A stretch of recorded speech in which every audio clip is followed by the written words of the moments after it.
Oke, Assalamualaikum warahmatullahi wabarakatuh. Kami dari kelompok Papan akan mereview jurnal yang berjudul Peranan Pasar Modal dalam Perekonomian Negara Indonesia. Oke, mari kita review lebih lanjut. Next slide, please.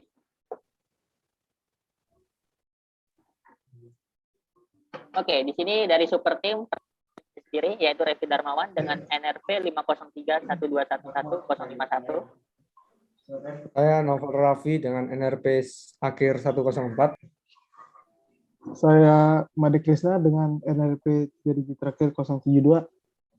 Dan saya dari Avinanta dengan NRP 50 31211066. Oke, next slide please. Oke, judul yang kami bawakan dari jurnal yaitu Peranan Pasar Modal dalam Perekonomian Negara Indonesia. Check it out. Baik, untuk deskripsi jurnal, jadi jurnal ini berjudul Peranan Pasar Modal dalam Perekonomian Negara Indonesia yang terbit pada tahun 2019 dengan nama penulis yaitu Citra Puspa Pertama dan Muhammad Abdul Goni. Untuk selanjutnya akan dijelaskan oleh Revi. Oke, pertama latar belakang yaitu dalam pelaksanaan pembangunan ekonomi nasional suatu negara itu diperlukan pembiayaan bagi dari pemerintah maupun masyarakat. Nah, pasar modal merupakan salah satu sumber alternatif pendanaan baik bagi pemerintah maupun swasta. Di sini di pasar modal ada pihak yang membutuhkan dana, ada pihak yang kelebihan dana. Oleh karena itu terbentuknya pasar modal. Slide please.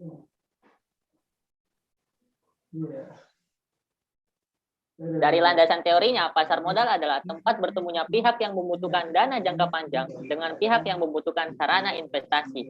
Menurut Busnan, pasar modal didefinisikan sebagai pasar untuk berbagai instrumen keuangan jangka panjang yang dapat diperjualbelikan, baik yang diterbitkan oleh pemerintah maupun perusahaan swasta. Please. Oke, ada beberapa benefit dengan hadirnya pasar modal, yaitu pertama, sumber pembiayaan. Dengan adanya pasar modal, perusahaan mendapatkan sumber pembiayaan atau uang segar dari masyarakat, sehingga perusahaan itu bisa mengekspansi maupun perusahaannya. Yang kedua, menjadi wahana investasi bagi masyarakat Indonesia. Dengan adanya pasar modal, kita sebagai masyarakat umum bisa berinvestasi langsung untuk membeli sebuah perusahaan dan memberikan sebuah benefit kepada pemerintah, yaitu menggerakkan perekonomian negara. Yang ketiga, yaitu penyebaran kepemilikan perusahaan. Dengan adanya pasar modal, langsung perusahaan memberikan sebagian kepemilikan kepada pembelinya, yaitu masyarakat. Misalnya PT Telkom IPO, yaitu dia membebaskan kepemilikannya sebesar 30%. Dan untuk Telkom sendiri mempunyai 70%, yang awalnya 100 jadi 70 dan 30 diberikan kepada masyarakat. Yang keempat, keterbukaan dan profesionalisme. Dengan adanya pasar modal, secara tidak langsung perusahaan membeberkan sebuah laporan tahunan, membeberkan sebuah laporan keuangan dengan cara transparansi. Lah, ini yang menunjukkan keterbukaan dan profesionalisme. Dan yang terakhir yaitu 5, lapangan pekerjaan. Dengan adanya pasar modal, perusahaan mengembangkan dan mengekspansi lebih besar lagi dan membutuhkan tenaga kerja dan menyerap tenaga kerja. Secara tidak langsung ini membuka lapangan kerja untuk penduduk Indonesia dan ini sangat bermanfaat sekali. Sehingga mengurangi angka kemiskinan di Indonesia. Next slide, please. Harta karun terbesar bukan di bawah laut, tapi ada di pasar modal. Itu sebutan dari orang yang berkalaman, yaitu Long Keng Hong. Oke, next slide, please. Nah, instrumennya apa aja sih yang ada di produk pasar modal? Yang pertama itu ada saham. Saham itu kita seperti membeli perusahaan. Misalnya kita membeli beberapa persen atau beberapa rupiah, seperti itu. Secara tidak langsung kita ikut andil untuk mempunyai perusahaan dan bisa ikut rapat umum pemegang saham. Yang kedua ada obligasi. Obligasi adalah surat hutang yang diberikan negara dan untuk masyarakat yang ingin memberikan utang kepada pemerintah. Dan itu ada return bunganya. Jadi kita misalnya ikut nih membeli surat obligasi, per tahun kita mendapatkan ada return bunga yang kita dapatkan dari keuntungan itu.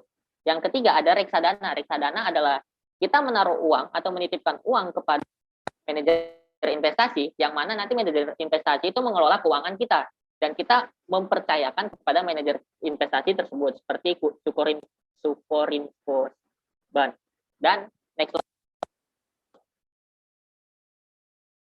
Selanjutnya akan dilanjutkan oleh rekan saya. Terima kasih Mas Rifki atas kesempatannya. Di sini saya akan menjelaskan mengenai metode penelitian. Jadi penelitian ini menggunakan desain penelitian analisis terhadap indeks yang menjadi tolak ukur dalam pasar modal Indonesia. Yang dimana indeksnya itu merupakan 5 jenis korporasi seperti IPO, right issue, obligasi, suku, dan EBA. Metode dalam penelitian ini menggunakan metode data kuantitatif yang hasil hipotesisnya menunjukkan bahwa terdapat pengaruh peranan pasar modal terhadap perekonomian di Indonesia. Next.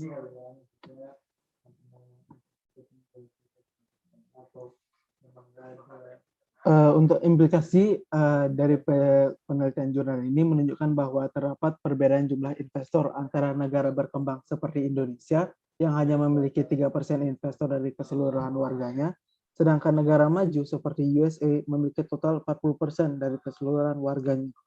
Nah, hal ini tuh membuktikan bahwa semakin besar partisipasi warga negara dalam berinvestasi, maka akan menumbuhkan pembangunan nasional dan pergerakan ekonomi negara ke yang lebih baik.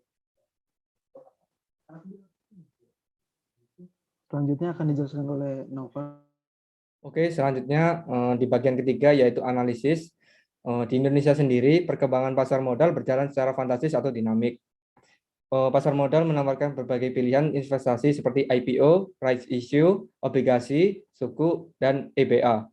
Pada tahun 2015 sampai 2016, IPO mengalami kenaikan sebesar 0,76 triliun rupiah. Sedangkan pada tahun 2016 sampai 2017, IPO mengalami penurunan sebesar 2,47 triliun rupiah.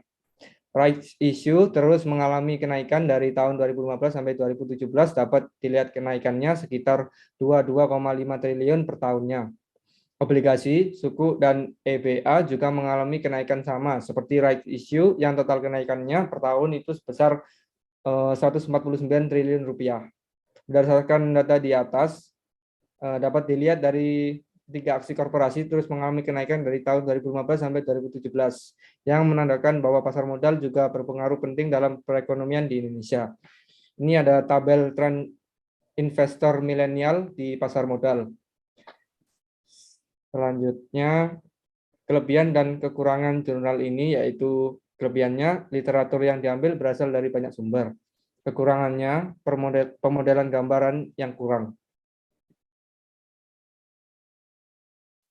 Hasil diskusinya, peran pasar modal untuk pendanaan perusahaan dan sarana investasi terus mengalami peningkatan yang menandakan bahwa pasar modal sangat berpengaruh penting dalam perekonomian Indonesia. Harapan kelompok kami, masyarakat terutama anak milenial bisa langsung berperan aktif dalam pasar modal agar tujuan Indonesia emas dapat tercapai. Di masa yang akan datang, penelitian ini dapat bermanfaat bagi masyarakat yang ingin mulai mempelajari pasar modal di Indonesia. Penelitian ini dapat dijadikan referensi atau acuan dalam mempelajari potensi-potensi yang dimiliki pasar modal Indonesia. Untuk bagian penutup bisa dijelaskan oleh teman saya. Ya, saya akan melanjutkan bagian yang penutup. Sini jadi intinya dari semua ini kesimpulannya, peranan pasar modal sangat berarti dalam pergerakan ekonomi nasional. Mengapa? Karena dengan adanya pasar modal ini, kita sebagai masyarakat bisa saling bantu-membantu dan akan membuatkan profitnya. Yang selanjutnya dalam pasar modal, di satu sisi terdapat pihak yang kurang modal dan pihak yang kelebihan modal, sehingga terjadinya transaksi yang dapat memberikan profit bagi kedua belah pihak. Pertumbuhan pasar modal di Indonesia terus mengalami peningkatan seiring pengetahuan masyarakat di capital market. Oleh karena itu, pemahaman akan pasar modal sangat dibutuhkan bagi para penerus bangsa ini, di mana pasar modal yang memiliki peran sangat vital bagi kemajuan bangsa. Sehingga jika masyarakat, terutama generasi milenial, mulai melek finansial, hal ini memungkinkan Indonesia menjadi negara yang maju. Next.